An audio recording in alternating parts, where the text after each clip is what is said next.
आईनी तरामी मंजूरी के बाद मरवत साहब बाहर आ रहे हैं। मरवत साहब, क्या चेहरे के कैसे थे उन अरकान के जिन्होंने आपके खिलाफ वोट दिया? तो जिन अरकान ने वोट नहीं दिया पार्टी के कमांड पे और हुकूमत की इमाम पे वोट दिया, इन सब के हवाले से 2-3 वाज़ेह बातें कर दूं। हमारे 9 मेंबरान असम्बली को आज लाया गया था, 5 को पेश किया गया और 4 को रिज़र्व में रखा गया था। कुछ और लोग भी इनके पास रिज़र्व में मिले हुए थे और माशाल्लाह ये अखराजात आसिफ अली जरदारी साहब ने किए थे, जो अदायगियाँ की है। कितनी सर? अरब लगभग रेट लगाया इन्होंने और ये ज़मीर ख़रीदे लोगों के। इन्होंने हर महीने को अप्रोच किया है और हमें ये बताते हुए दुख हो रहा है कि जो ज़मीर फरोश जो खान के नाम पे वोट लेके आज उनके साथ बैठे थे, तो मैंने और उमर अयूब खान ने उनकी तस्वीर लेने की कोशिश की। जब ये वोट के लिए खड़े हुए तो हाथों में कागज़ उठा के उन्होंने इस तरह रख लिए ताकि अपने चेहरे छुपा सके। लेकिन पाकिस्तान तहरीक इंसाफ के लोगों को ये मैं बता दूं, इन लोगों ने हमें भी मामू बनाया।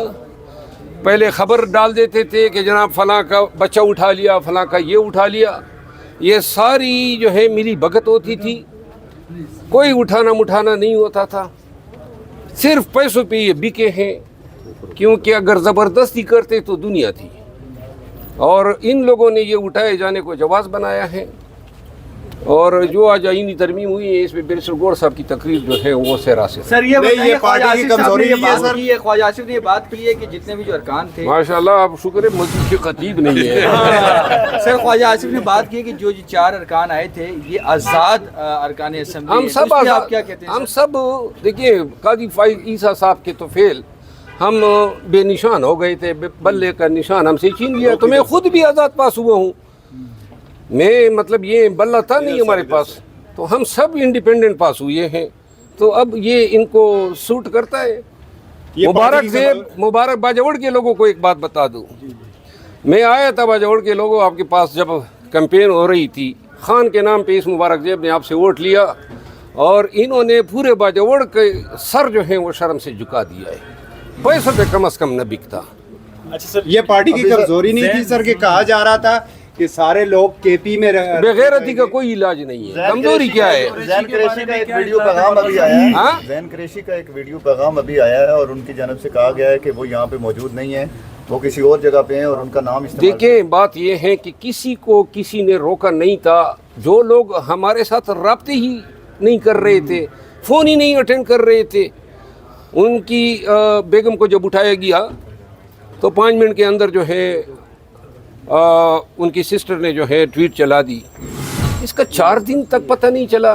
लेकिन जैन कुरैशी साहब जो है इस हवाले से ये तमाम एक तरफ, और जैन कुरैशी की बात हमें सबको परेशान कर रही है। जब तक हम उससे मिले ना, उसका मौक़िफ़ न सुने, शवाहिद जो है उसके खिलाफ जा रहे हैं। इनका क्या कर रहे हैं आप जो मुनहरिफ हो चुके हैं? कुछ मुनहरिफ जो हो चुके हैं, कानून और आइन कहते हैं ना, ये डिसीट हो जाएंगे। और कितना लगा है सर? और मजे की बात बता दूं, आप भी एक्सेस हुए सर, आपने कहा सब जी, मुझे भी इन्होंने अप्रोच किया किसी जरिए के और बोली लगाने की कोशिश की। कितनी है सर ऑफर? क्या देखिए, 1 बिलियन जो है उन्होंने कहा था जी कि सबको हमने ऑफर किए हैं, लिहाजा पैसे जो है ये ज़मीर फरोशी है। और ये इन्होंने शायद ही किसी को अप्रोच न किया हो। हम सब आपस में बैठते हैं ना, तो कोई ऐसा था नहीं, शायद ही कोई एक्सेप्शन होगा। मरवत साहब, आपके तल्लुकात बड़े अच्छे हैं, आप उन मसाइल से नहीं गुजरे जिनसे वो लोग गुजर रहे हैं, तो आप उनसे मिले बगैर कैसे ये कह सकते हैं? जो चंद लोग तो चलो यहाँ पे यार मेरी बात सुनो, मेरे कोई ताल्लुकात नहीं है, मैं वकील हूँ, तो लिहाजा मुझे किसी से ताल्लुकात रखने की जरूरत ही नहीं है। 1 मिनट, कोई दबंग शबंग नहीं है।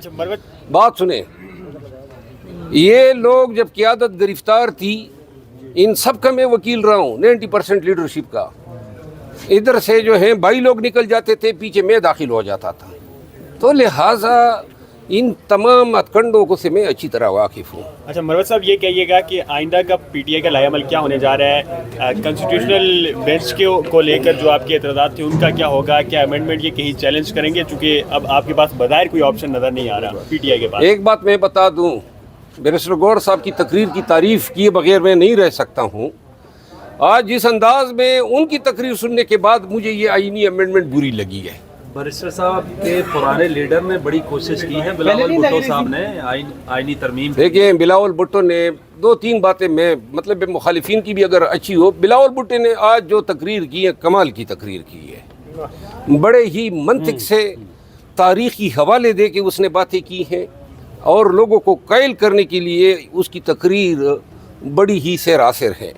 لیکن بلاول بھٹو صاحب جو ہیں اس کی جو گزشتہ 2 ایام میں جو سٹیٹمنٹ آئے تھے وہ بڑے افینڈنگ تھے. دوسری بات یہ ہے کہ مولانا صاحب نے جو آج تقریر کی ہے میں نے بڑے غور سے سنی. کیا فصاحت و بلاغت ہے اس کی زبان میں, ماشاءاللہ. یہ داد دیے بغیر آدمی نہیں رہ سکتا ہے. خواجہ آصف کے بارے میں کیا کہیں؟ یار پہلے وہ ایک بات تو مکمل ہونے دو نا. تم پرسنوں میں کہتے ہیں بڑوندہ ہے, تم بڑوندے بہت زیادہ ہو. ہاں بڑوندہ جو ہے نا جلد باز کو کہتے ہیں. ہم سوچ رہے تھے کیا پتا کوئی غلط بات ہے. غلط یار, میں نے کبھی کسی کو غلط بات کہی ہے ماشاءاللہ. اچھا کنٹینیو کریں سر. تو یہ جو مولانا صاحب نے آج تقریر کی ہے بڑی کمال کی تقریر کی ہے. اصولی اختلافات اپنی جگہ, لیکن یہ جو امینڈمنٹ ہیں یہ گرچہ پاکستان تحریک انصاف اصولی طور پہ موقف ہمارا یہ ہے کہ یہ آئینی عدالت بنا کے انہوں نے سپریم کورٹ کو کمزور کرنے کی کوشش کی ہے. اور بقیہ جو تھی ملٹری کورٹس والی باتیں, آرٹیکل 8 کی امینڈمنٹ والی باتیں, آرٹیکل 63 کی امینڈمنٹ والی باتیں, وہ بڑی زہریلی ہوتی. اوورال جو ہیں جس انداز میں یہ لوگوں کو اغوا کر کے یا خرید کے جو امینڈمنٹ پاس کرانے کی کوشش کی گئی ہے یہ بڑا ڈسپیکیبل ہے. یہ اس سے ایوان کی بے توقیری ہوئی ہے. اور دوسری بات یہ ہے کہ عدلیہ کے خلاف جو آج تقاریر کی ہے یہ بھی سوٹ. خواجہ آصف صاحب نے ایک لفظ استعمال کیا, یہ 8 آنریبل جج صاحبان جو ہیں سپریم کورٹ کی, ان سب کے سامنے ہم پیش ہوتے ہیں.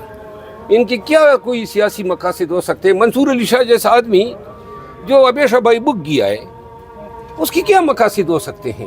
لیکن وہ یہ کہتے ہیں, اور جسٹس عائشہ کی ریمارکس کہ بھئی آپ یہ چھوڑیں کہ پی ٹی آئی کو سیٹیں ملے یا نہیں ملے, نون والے اور جے یو آئی والے اور ایم کیو ایم والے یہ بتائیں کہ آپ کو کیوں ملے. کوئی جواب ہے کسی کے پاس؟ تو لہٰذا یہ جج صاحبان جو ہیں ان کے خلاف خواجہ آصف صاحب نے گینگ اپ کا ایک لفظ استعمال کیا. ہماری عدلیہ بے شک ماضی میں کوئی ان کا بھی کوئی درخشاں یہ ماضی نہیں ہے. ہمیشہ کبھی جسٹس منیر کی شکل میں آئے, کبھی جسٹس ڈوگر کی شکل میں آئے, کبھی افتخار چودھری جیسے ملعون کی شکل میں آئے, جیسے کبھی ثاقب نثار کی شکل میں آئے, جسٹس کوسا کی شکل میں آئے, جسٹس بندیال کی شکل. یہ کوئی اچھے جج نہیں تھے. ان لوگوں نے اپنا کام چھوڑ کے وہ کام کرنا شروع کیا جو ان کا تھا ہی نہیں. تو لہٰذا اور پھر جو ہے خصوصاً 18ویں آئینی ترمیم کے بعد انہوں نے جو رول جو ہے پارلیمان کا اس کو پریمپٹ کرنے کی کوشش کی.